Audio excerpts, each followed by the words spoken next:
Assalamualaikum warahmatullahi wabarakatuh. Rekan-rekan mahasiswa, selamat berjumpa dalam tutorial online mata kuliah teori dan prinsip pengembangan media dengan saya, Ani Sunaria. Pada tutorial online ini, kita akan membahas tentang hal-hal yang berkaitan dengan prosedur dan proses pengembangan ragam media pembelajaran. Media pembelajaran adalah merupakan salah satu komponen yang cukup penting dalam proses belajar mengajar. Setiap ragam media pembelajaran memiliki kekhasan tersendiri untuk digunakan dalam aktivitas belajar dan pembelajaran. Sebagai mahasiswa teknologi pendidikan, saudara mahasiswa perlu memiliki pemahaman yang baik tentang karakteristik ragam media pembelajaran sebelum mendesain dan mengembangkannya.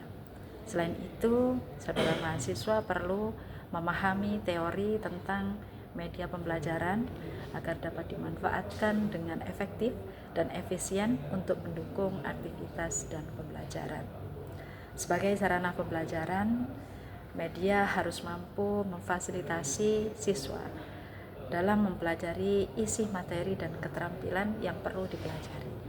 Secara spesifik, media harus dapat membantu siswa untuk mencapai kompetensi yang diperlukan. Meningkatkan motivasi belajar siswa, meningkatkan daya ingat dalam materi yang dipelajari dan mendorong mahasiswa untuk dapat mengaplikasikan pengetahuan dan keterampilan yang dipelajari. Setelah mempelajari mata kuliah ini, diharapkan saudara mahasiswa mampu merancang dan memproduksi berbagai media pembelajaran dari media sederhana sehingga media yang berbasis teknologi jaringan sesuai dengan perkembangan teknologi informasi dan komunikasi pada saat ini.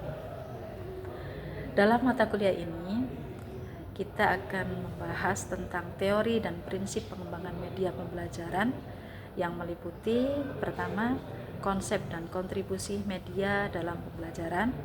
Pada sesi kedua, kita akan mempelajari bagaimana pemanfaatan media dalam sistem pendidikan. Pada sesi ketiga, kita akan membahas bagaimana teori dan prinsip dalam pengembangan media pembelajaran. Sesi keempat, kita akan membahas bagaimana prinsip pengembangan media berbasis teks dan media grafis. Pada sesi kelima, kita membahas prinsip dan pengembangan media pameran atau display dan media audio. Sesi keenam, prinsip dan pengembangan media dan diproyeksikan pada media video. Sesi ketujuh, kita akan membahas bagaimana prinsip dan pengembangan program multimedia dan program e-learning. Dan pada sesi ke-8 ini kita akan melakukan evaluasi media pembelajaran. Adapun bobot nilai tutorial ini 20% kehadiran dalam LMS, 30% keaktifan saudara mahasiswa dalam berdiskusi, 50% untuk menyelesaikan 3 buah tugas wajib. Harapan kami saudara mahasiswa mengikuti tutorial ini dengan baik dan saudara mahasiswa mengerjakan tugas tutorial yang diberikan. Adapun perolehan nilai yang digunakan tutorial ini adalah memberikan kontribusi sebesar 30% terhadap nilai akhir dan 70% diperoleh dari hasil skor ujian akhir semester. Namun dalam hal tersebut berlaku apabila saudara mahasiswa memperoleh nilai skor 30 pada ujian akhir semester. Jangan sungkan untuk menyampaikan kesulitan saudara mengenai tutorial online ini kepada saya sebagai pengampu mata kuliah teori dan prinsip pengembangan media.